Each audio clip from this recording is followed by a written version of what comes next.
What's going on, guys? Multiverse Corrupt here with yet another action figure review video, and today we're having a look at the Kid Flash from McFarlane Toys. As always, guys, we're starting off by taking a look at the McFarlane packaging, and it is, of course, that beautiful black, white, and blue with the open-face window, DC Multiverse, and Kid Flash's name down at the bottom. We even do have the gold label collection emblem up here at the top, being that this is a McFarlane exclusive. Flipping over here to the side, guys, we see it says Kid Flash from DC Rebirth. Over here on the back is a nice comic image of Wallace West in all of his glory, looking absolutely incredible, zipping through Central City. Flipping over to this side, guys, we see DC Multiverse and Kid Flash again. Nothing really going on at the top up here, and then down here at the bottom is the barcode for you barcode guys. With all that said, though, guys, let's go ahead and rip Kid Flash out of the packaging and see how he looks.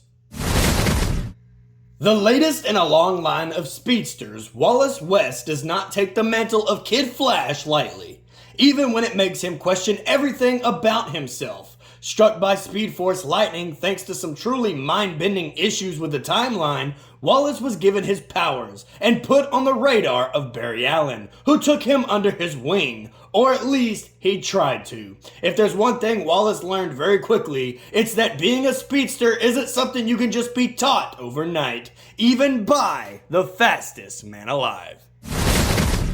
So right here, guys, is Kid Flash, aka Wally West, standing straight up and down on the rotating turntable. And for my first-hand impressions, I'm gonna say that I really do like this figure. I'm not gonna be crazy about it, all because I have noticed, and you guys probably have too, in the latest figures McFarlane has been releasing, or even some of these that are X amount of months old, they're reusing the Jonathan Kent Superboy body mold. You can see it in the sculpt, and the abs, the ribs, the design around the neck, like they painted up his mask, which gives us a beautiful head sculpt, but like you can see where the suit ends from the original mold. You can see the same design and detail put into these figures. And what really makes these figures stand out on their own to just be different is different body molds. Trust me, I get it saves money, but it just overall comes off as lazy to me. But with that to the side, guys, I really do like this figure. I love the gold and the red color palette he has here, the red and white emblem on the chest, and just this overall head sculpt. I cannot wait to zoom in to take a closer look at his detail. With all that said, though, guys, let's go ahead and get Kid Flash out of the spotlight and take a closer look at the accessories that he came with.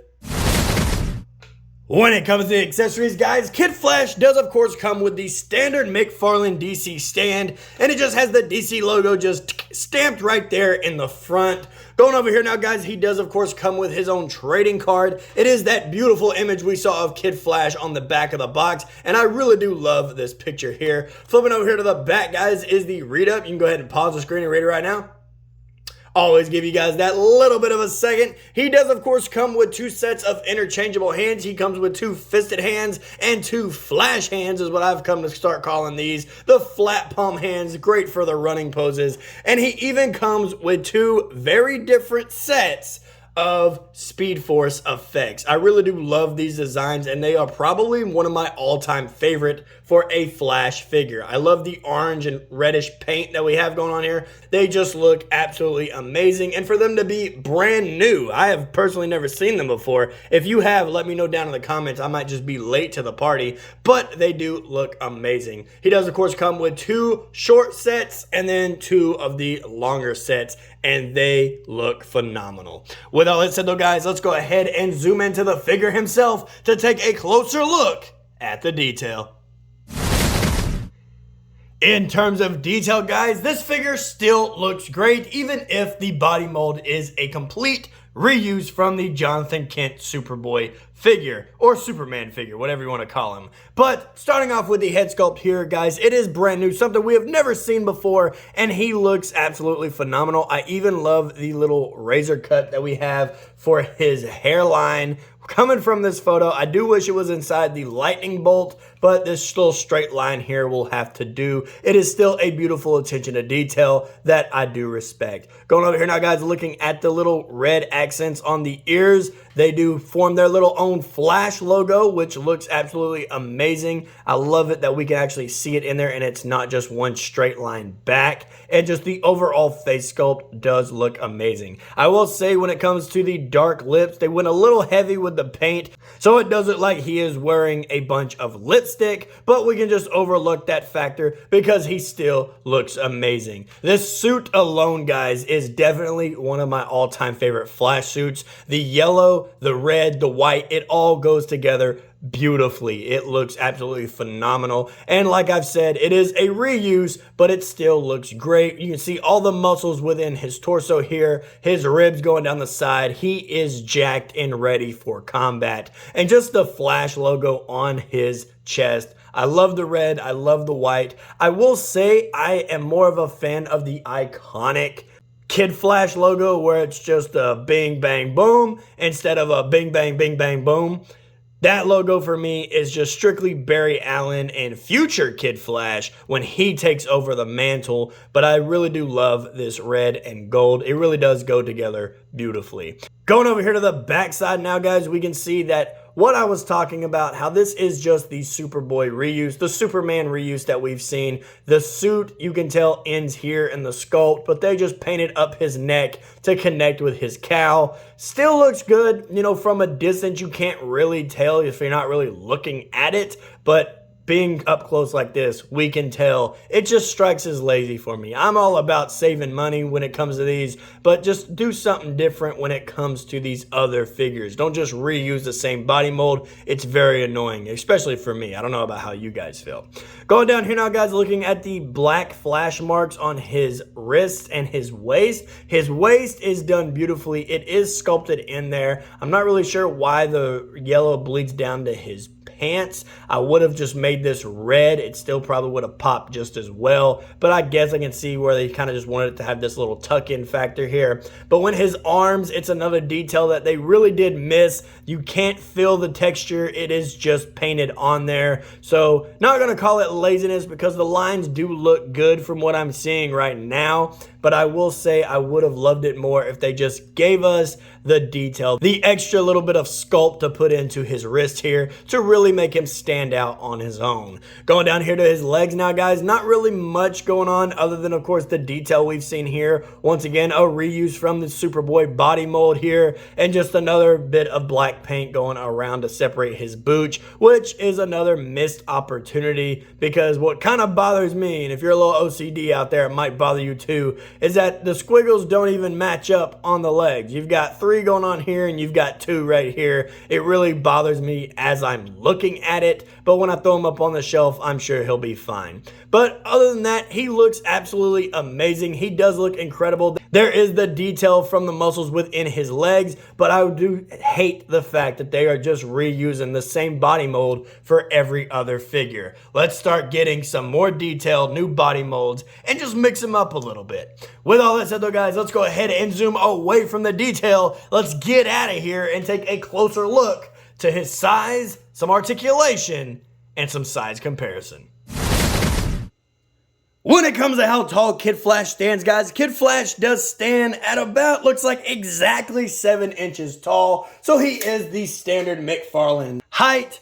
Let's go ahead and take him off of his base here and bring him closer into the camera for some articulation. When it comes to the articulation, guys, starting off with the head sculpt, his head does look up about that far. He looks down about that far. Thanks to the ball joint, his head does rotate all the way around. I would be careful with these. You don't want these to snap. These are not really a soft plastic, so don't get those hooked on anything. He does get some beautiful head tilt in there. His arm goes out about that far. It goes all the way around, and it does come with a very useful butterfly joint. He does, of course, come with bicep swivel, kind of rotated his shoulder there. But his bicep swivel is there, double hinged elbows, and since he does have interchangeable hands, they do rotate all the way around, and they do also hinge up and down as well.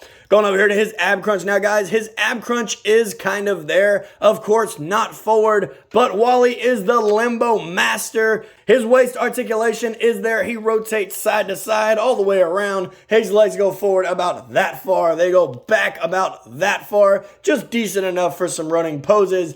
Double hinged knees, and when it comes to his ankles, they do go down, they go up. He has toe articulation, and of course that beautiful ankle pivot. Starting off the size comparison, guys, here we have Kid Flash Wally West standing next to his mentor, my custom page punchers McFarlane, Barry Allen, and they do scale together beautifully. I love the fact that Kid Flash kind of stops slightly above his shoulder. Next up, guys, thanks to the world of the multiverse, here we have the Kid Flash standing next to the future Wally West Flash, and I really do love seeing these two stand side by side. Jumping out of the DC Universe, guys, here we have the Kid Flash standing next to Diamond Select Toys Spider-Man Far From Home, and they do scale together beautifully, and this right here would be one heck of a team-up. And last but not least, guys, here we have Kid Flash standing next to Marvel Legends 20th Anniversary Iron Man, and as always, DC Multiverse McFarlane does not scale with the Marvel Legends. Alrighty, guys, and there you have it. Another action figure review video in the books on my channel for you guys to enjoy. When it comes to my review on the Kid Flash action figure, I'm gonna have to give him a solid 9.5 out of 10. Now, I really do love this figure. He is different. He really does stand out on his own. He looks phenomenal. I will say, I feel like I have to deduct half a point for the reuse of the Superboy's body mold. I know I said I was going to compare the two, but I can't find him anywhere. He's somewhere on my shelves, or he's laying over there on the couch. Who knows? Maybe he took the day off and flew off planet, but I will find him and we'll compare the side-by-sides on my Instagram, so be sure to go over there and drop a follow. With all that said though, guys, if you did enjoy, don't forget to hit the like button and subscribe if you're new. We try to do at least 2 videos a week. With all that said though, guys, I will see you in the next video. Later.